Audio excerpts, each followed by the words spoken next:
Good morning students. कैसे हो? सब अच्छे, एकदम फर्स्ट क्लास।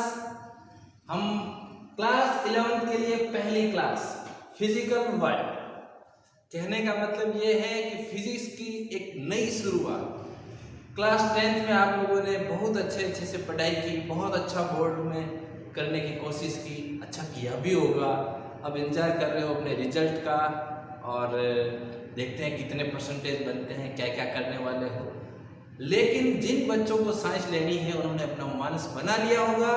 तो हम बात करेंगे कि जो फिजिक्स जिनको पढ़नी है उनको किस लेवल तक पढ़ना है, क्या क्या होगी। आज बहुत ज़्यादा हम फिजिक्स नहीं पढ़ेंगे, फिजिकल वर्ल्ड की बात करेंगे। यही पहला लेसन है 11th का और वो यही बताता है कि आपको क्या करना है, आप क्या इस लेवल पर हैं कि फिजिक्स पढ़ पाए, क्या आप ऐसा कर पाओगे जैसा इस क्लास में बताया गया है। अगर हाँ तो बिल्कुल आप योग्य हैं, आप पढ़ सकते हैं।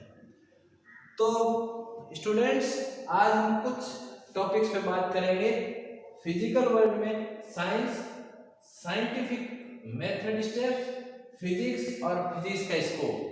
कहने का मतलब यह है कि क्या क्या चीजें हम फिजिक्स में पढ़ सकते हैं, कितना इसका वाइड एरिया है, कितनी हम बात करेंगे कि साइंस किसे कहते हैं, साइंस का नाम कहाँ से आया, फिजिक्स कहाँ से आया, ये सब हम आज पढ़ने वाले हैं। और पढ़ने में भी कोई बहुत बड़ी कैलकुलेशन आज नहीं करेंगे। पहला लेसन है तो इसमें केवल बातें होंगी और उन बातों को हमें समझना है और अच्छे से जानना है, क्योंकि टर्म्स जो डिफाइन होगी वो आज होगी। आज हम ये सीखेंगे कि नई टर्म्स कैसे, जनरली चीज जितने हम लिखते हैं उनका अब मीनिंग नहीं रह गया है। क्लास 10 तक हम अच्छा कुछ भी लिख देते थे बना के, काम चल रहा था, लेकिन अब ऐसा नहीं चलेगा। हमें यूज करनी है साइंटिफिक लैंग्वेज। और साइंटिफिक लैंग्वेज क्या होती है, कैसे चीजों को बताते हैं, वो हम आज सीखना शुरू करेंगे। सीखेंगे नहीं, पूरा सीखना शुरू करेंगे। तो स्टूडेंट्स, बात शुरू करें। इससे पहले कि मैं इन सबको शुरू करूं फिजिकल वर्ल्ड पढ़ाना, मैं आपसे रिक्वेस्ट करूंगा कि चैनल जो है इसको आप सब्सक्राइब कर लें। चैनल का नाम है माय फिजिक्स, जिसके ऊपर आपको और भी वीडियोस मिलेंगे, मैथमेटिक्स के भी मिलेंगे, 12th में भी मिलेंगे, सब वीडियोस मिलेंगे। तो आप इसको सब्सक्राइब जरूर कर लें, ये मेरे लिए भी अच्छा रहेगा। शुरू करें फिजिकल वर्ल्ड को। सबसे पहले हम बात कर रहे हैं साइंस। साइंस हम पढ़ना शुरू करते हैं कि साइंस किसे कहते हैं, कहां से आया ये नाम। अरे भाई, साइंस नाम कहां से आया? तो एक लैटिन वर्ड है साइंटिया। साइंटिया, जिसका मीनिंग होता है टू नो, जानना, किसी भी चीज को जानना। जानने की जो क्रिया है, जो प्रक्रिया है, जो प्रोसेस है, उसी को हम कहेंगे साइंटिया। और उस साइंटिया से एक वर्ड निकला साइंस। और साइंस का मतलब है जानने की इच्छा, किसी भी चीज को जानने की इच्छा। और जब जानने की कोशिश करते हैं तो जो काम जिस सब्जेक्ट के अंदर होगा उसे हम कहेंगे साइंस। बहुत सिंपल डेफिनेशन। अब हम साइंटिफिक लैंग्वेज में इसकी डेफिनेशन लिख देते हैं। डेफिनेशन, डेफिनेशन, डेफिनेशन क्या होगी साइंस? डेफिनेशन हर चीज। साइंस इज ए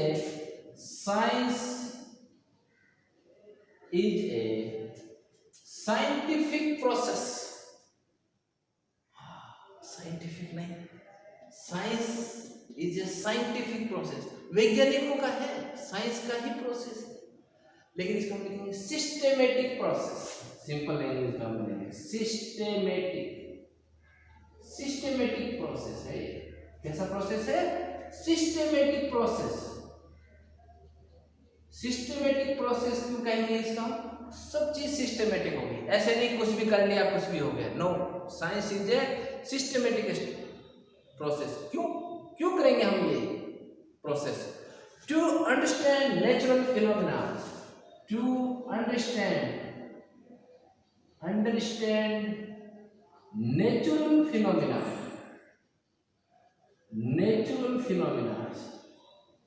जितने भी फिनोमिना हो रहे हैं, नेचुरल फिनोमिना, जितने भी नेचुरल फिनोमिना हो रहे हैं, आसमान में तारे टिमटिमा रहे हैं, ट्विंकलिंग ऑफ स्टार्स चल रहे हैं, गाड़ी चल रही है, गाड़ी के ब्रेक लगाया, गाड़ी रुक गई, गाड़ी चली क्यों, गाड़ी रुकी क्यों, ब्रेक लगाया तो रुक गई, तो वापस उसी स्पीड से क्यों नहीं चली। बहुत सारी चीजें हैं जिनको हम पढ़ते हैं, और ये सब किस में होता है, साइंस में। अभी हम साइंस पढ़ रहे हैं। ह्यूमन बॉडी है, ह्यूमन बॉडी में कितने हड्डियां हैं, कितने तोड़नी है, कितनी रखनी है, सब कुछ किस में होता है, साइंस में। भाई तोड़ेंगे तो घोष लगेगा ना, हाँ, तो ये सब कुछ साइंस में होना है। तो science is the systematic process to understand natural phenomena. जितने भी नेचुरल फिनोमिना है उनको समझना in much detail, in much detail. Detail का मतलब हुआ कि उनको बहुत विस्तार से पढ़ना है। ऐसे नहीं कि पढ़ लिया चलो छोड़ो, समझ गए छोड़ दो, अब कोई मतलब नहीं रहा। एकदम डिटेल में पढ़ना है कि ऐसा हुआ तो क्यों हुआ, और उनको यूज करना, to use the knowledge and to use the knowledge, and to use the knowledge,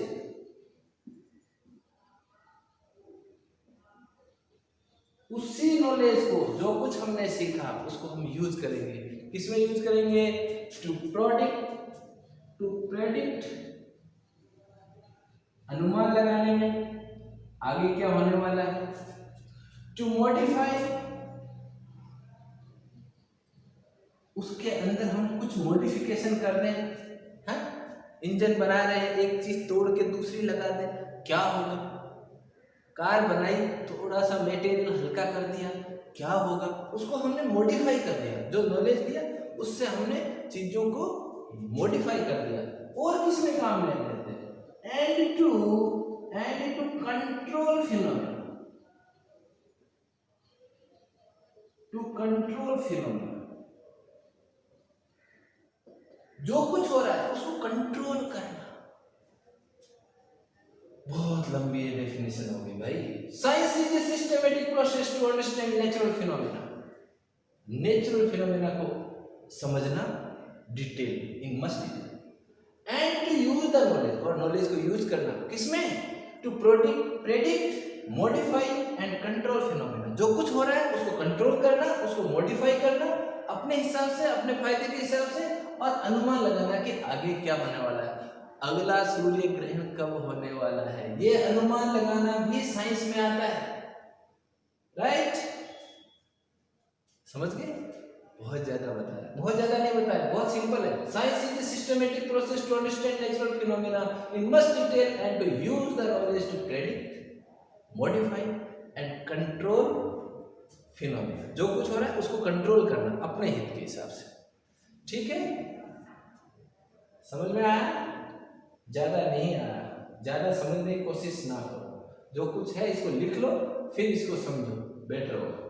pen और कॉपी आपके पास होनी चाहिए, होगी ही। पेन और कॉपी नहीं है तो हम साइंस नहीं पढ़ पाएंगे। जो कुछ है उसको लिखना है, फिर बिना देखे लिखना है, समझना है, और उसके बाद हमें जाना है कि हम नया क्या कर सकते हैं। आज कोई न्यूमेरिकल नहीं आने वाला है, आज ऐसी बातें होने वाली है, ठीक है। अब साइंस के जो स्टेप्स है उनको हम देखेंगे। साइंस की जो मेथड होती है, किसी चीज को समझने की मेथड होती है, उसमें स्टेप्स क्या क्या है। पहला होता है सिस्टेमेटिक ऑब्जर्वेशन।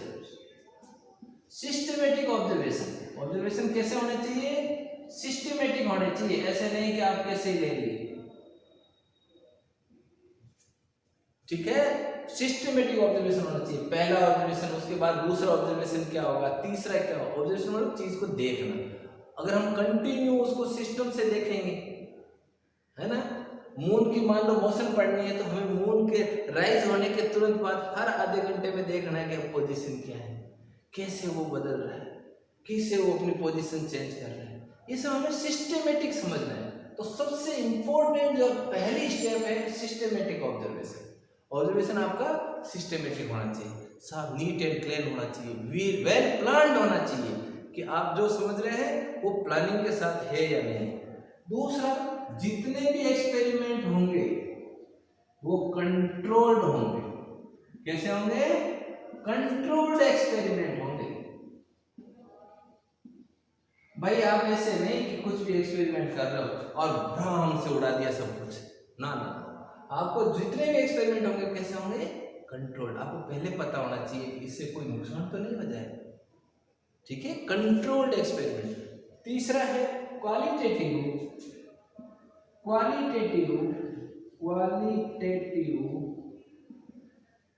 एंड क्वांटिटेटिव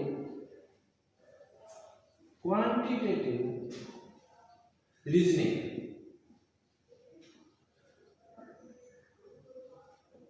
जो रीजनिंग होगी क्वालिटेटिव एंड क्वांटिटेटिव रीजनिंग आपकी कैसे होनी चाहिए? क्वालिटेटिव भी होनी चाहिए उसमें और क्वांटिटेटिव भी होनी चाहिए। क्वालिटेटिव एंड क्वांटिटेटिव, समझ रहे हैं ना? ऐसी रीजनिंग होनी चाहिए, ऐसे तर्क उसके अंदर दिए जाने चाहिए जिनका वास्तव मीनिंगफुल तर्क।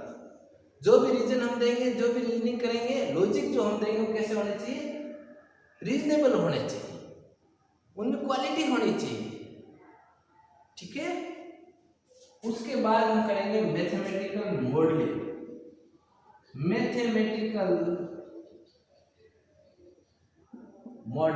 लिख रहे हैं आप लोग? बोर मत होता ना, शुरुआत है, इंट्रोडक्शन में यही सब कुछ होना है, हमें समझना है, ये टर्म समझनी है। आज का काम है हमें टर्म समझना चाहिए। मैथमेटिकल मॉडलिंग का मतलब जो कुछ भी आपने बनाया वैसा एक मॉडल बना लिया, छोटा सा मॉडल बनाने से क्या होगा कि वो आपकी चीज क्लियर हो जाएगी कि भाई ये कैसा हो सकता है। मान लो आपने अर्थ की मोशन के बारे में बता रहे, 6 महीने की रात और 6 महीने का दिन क्यों होगा? सब सुना है, वास्तव में होता है क्या? होता है भैया। और जब होता है तो क्यों होता है, उसके पीछे क्या लॉजिक है, कितना एंगल होना चाहिए, ये सब हमें मॉडल बना के देखना है। और जब हम मॉडल बना के देखेंगे तभी एकदम चीजें, इसे बोलते हैं मैथमेटिकल मॉडलिंग। उसके बाद आता है प्रेडिक्शन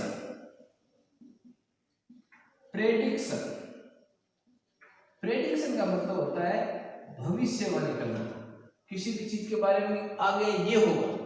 जितने लॉजिक्स हमने पढ़े हैं उनको समझना और समझने के बाद आगे का अनुमान लगाकर उसकी भविष्यवाणी करना। इसको मैं लिख देता हूं यहां पर, भविष्यवाणी करना।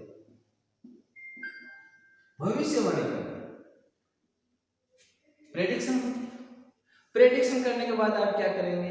जितनी भी थ्योरीज आपने पढ़ी, जितनी भी थ्योरीज आज तक आपने, जो नॉलेज आपके पास पहले से है, उसको, उस जो मॉडल आप नया बना रहे हैं, जो नई चीज समझ रहे हैं, उसमें वेरीफाई करना।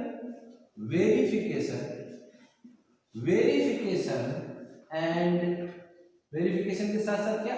फाल्सिफिकेशन, गलत भी तो हो सकता है, फाल्सिफिकेशन ऑफ थ्योरीज। जितनी भी थ्योरीज तक आई हुई है उनको वेरीफाई करना और उनको फाल्स प्रूव करना कि भाई वो फाल्स है, जो है वो यहाँ पर लागू नहीं हो रही है, उसकी लिमिट खत्म हो गई यहाँ तक। या फिर वो वेरीफाई है, पूरी तरह अपना जो प्रोडक्ट है, जो हम प्रोजेक्ट लेके बैठे हैं, वो उसको वेरीफाई करता है, हम उसको फॉलो कर रहे हैं। हाँ, तो ये हो गया वेरिफिकेशन एंड फाल्सिफिकेशन ऑफ थ्योरीज। जितनी भी थ्योरीज है उनको। इसके बाद आता है स्पेकुलेशन।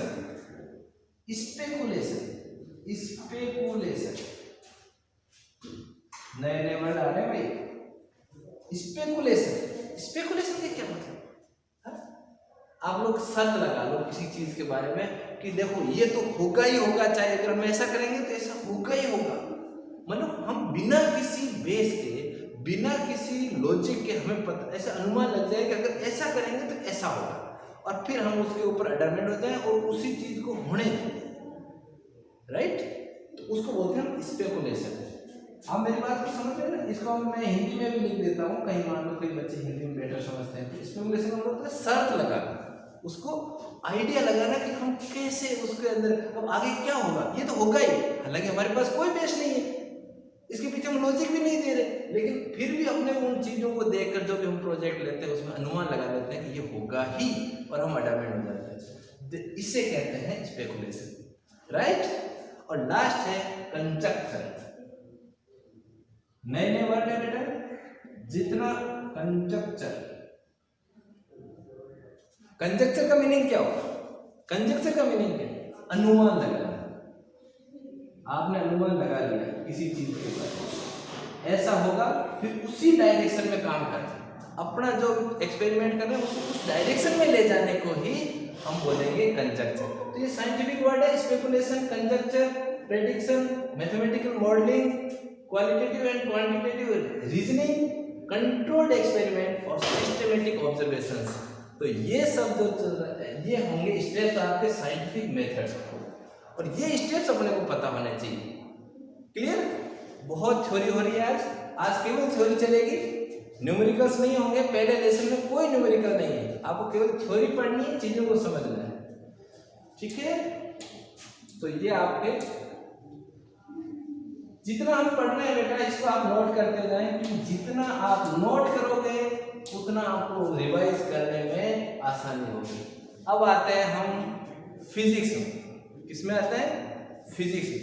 और फिजिक्स में आने से पहले मैं आपको बता दूं कि जितनी भी चीजें हमने साइंस में पढ़ी है, स्टार एकदम बिल्कुल बड़ा star, science is dynamic, science is dynamic. सब चीजों का मूल ये है। डायनेमिक का मतलब जो कुछ मैंने कहा है सारा कुछ, जिसने भी जो घोषणा कर दी कोई जरूरी नहीं है, कुछ भी स्थिर नहीं है, चेंज हो जाएगा। कैसे चेंज हो जाएगा? कि जैसे कोपरनिकस था, कोपरनिकस ने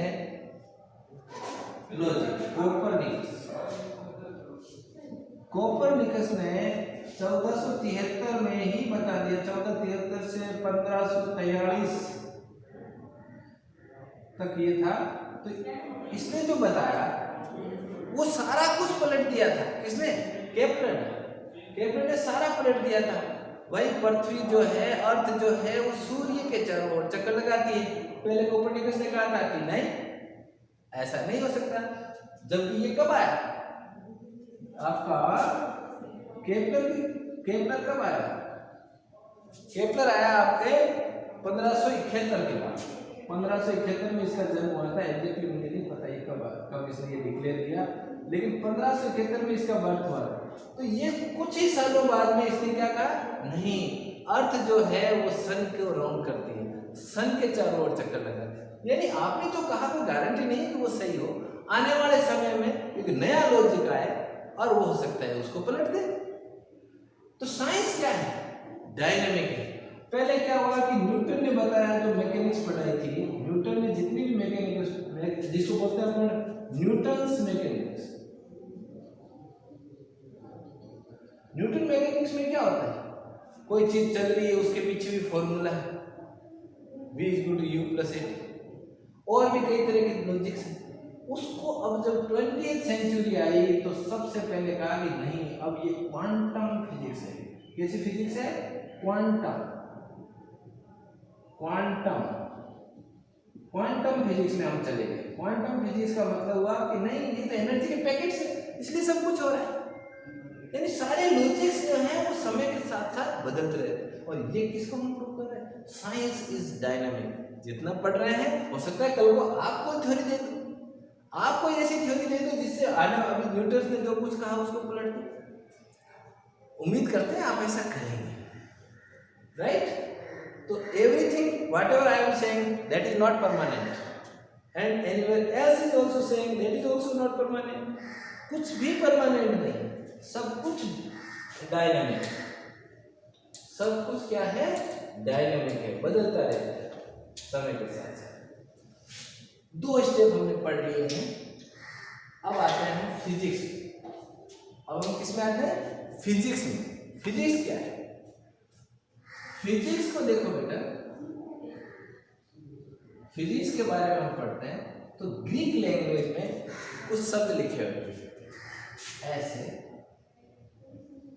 जिनको हम फाई, साई, थीटा वगैरह कहते हैं, उनको क्या कहते हैं? ऐसा कुछ लिखते हैं, ठीक है? और इसका मतलब होता है नेचर। इसका मतलब क्या होता है? नेचर। इसी को आगे जाकर फिजिक्स कहते हैं। नेचर को स्टडी करना, नेचर को स्टडी करना। जो बेसिक लॉज है, what is physics? To know the, इसका मीनिंग क्या होता है? To know the basic laws of physics, of nature. Nature को जितने हम बेसिक लॉज जो है, नेचर में जो कुछ हो रहे हैं उनके बेसिक लॉज को स्टडी करना ही फिजिक्स है। ठीक है। आकाश में तारे टिमटिमा रहे हैं, क्यों टिमटिमा, क्यों ट्विंकलिंग हो रही, इसको स्टडी करना ही फिजिक्स है। समुद्र है, झील है, उसमें लहरें हैं, वेव्स आ रही, वाटर वेव्स आ रही, क्यों आ रही है, इसको स्टडी करना ही फिजिक्स है। तो फिजिक्स क्या है? To know the basic laws of nature. अब यहां पर हम दो टर्म और पढ़ेंगे, जिसे बोलेंगे हम पहले यूनिफिकेशन, यूनिफिकेशन, और दूसरी पढ़ेंगे रिडक्शनिज्म। पहले यूनिफिकेशन और दूसरी रिडक्शनिज्म। रिडक्शनिज्म और यूनिफिकेशन क्या होते हैं, इसको हम समझने की कोशिश करते हैं। सबसे पहले हम पढ़ते हैं यूनिफिकेशन। पहले डेफिनेशन लिख लें, फिर समझेंगे। Unification is an attempt, unification is an attempt, एक प्रयास है, एक कोशिश है।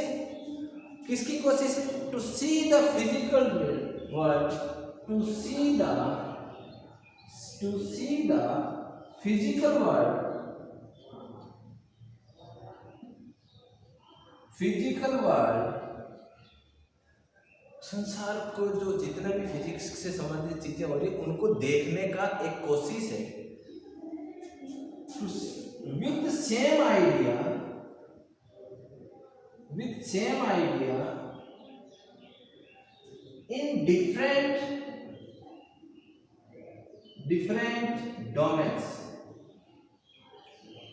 हाँ, बहुत अच्छे अच्छे वर्ड आ रहे हैं, डोमेन आ रहे हैं, फिजिकल वर्ड आ रहा है, अटेम्प्ट, अटेम्प्ट यानी कोशिश, फिजिकल संसार जितना फिजिकल वर्ल्ड है उसको देखने का आइडिया, प्रयास, किससे? सेम आइडिया से, एक जैसे। मतलब जो कुछ कार के साथ हुआ दूसरी चीज चलेगी, ट्रक के साथ भी वही होना चाहिए।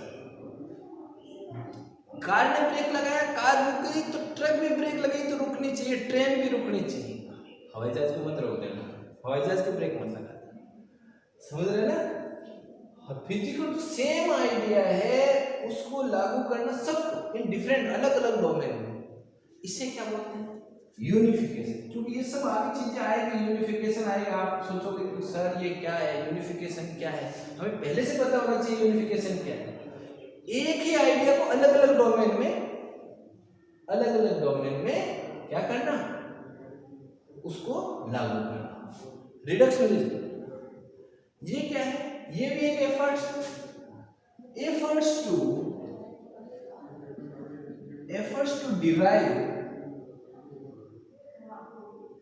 डिराइव करना, कोशिश, डिराइव करने की कोशिश करना, किससे? Bigger and complex ideas. ये इसका आगे bigger and complex ideas,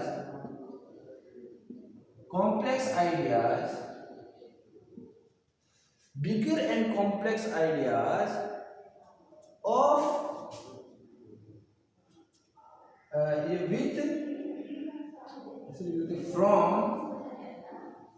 from small and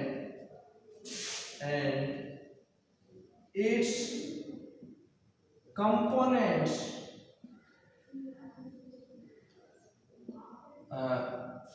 इसके जो छोटे छोटे कंपोनेंट्स होंगे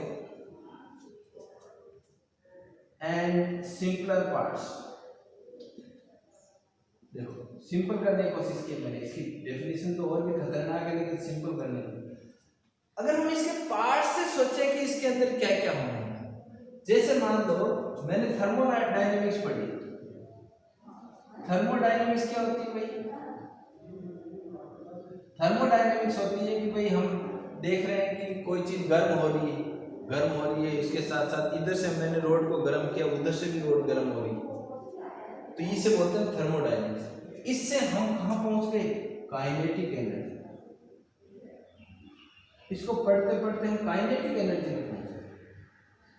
तो ये बिगर आइडिया कॉम्प्लेक्स है, और हम क्या गर्म कर रहे हैं, दूसरी तरफ से भी गर्म हो रही है, तो कोई बड़ी बात नहीं। लेकिन फिर उसके बाद क्या हुआ, हम काइनेटिक एनर्जी तक पहुंच गए। तो ये सब इसे बोलते हैं रिडक्शनिज्म। दोनों आइडिया आपको पता होना चाहिए कि तो स्टूडेंट्स, इसके बाद हमें पढ़ना है स्कोप, लेकिन हम आज स्कोप में नहीं जाएंगे। पहले दिन हाई डोज हो जाएगा 500 mg का, जो कि कुछ ज़्यादा हो जाएगा।